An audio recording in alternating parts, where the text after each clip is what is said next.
টানা ২১ ঘণ্টা আলোচনা করেও কোনো সমঝোতা হলো না। ফিরে গেলেন ভ্যান্স। আলোচনা আরেকদিন চলবে। এখনো চলছে সংকট সমাধানের পথের অনুসন্ধান।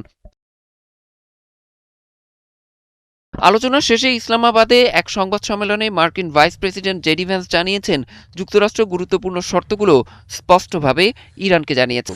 যাই ঘটুক, আমরা জিতেছি। আমরা পুরোপুরি ওই দেশটিকে পরাজিত করেছি।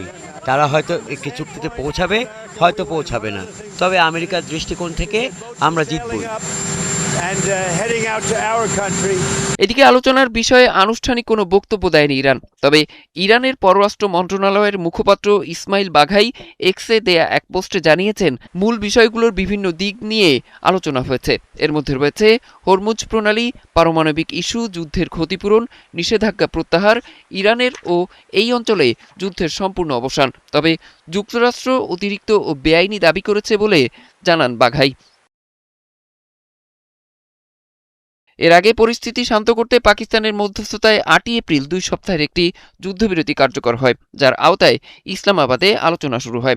ইরান আলোচনার জন্য ১০ দফা প্রস্তাব দিয়েছিল, তবে তা শুরু থেকেই নাকচ করে আসছে যুক্তরাষ্ট্র। অরিসুল ইসলাম, ৭১।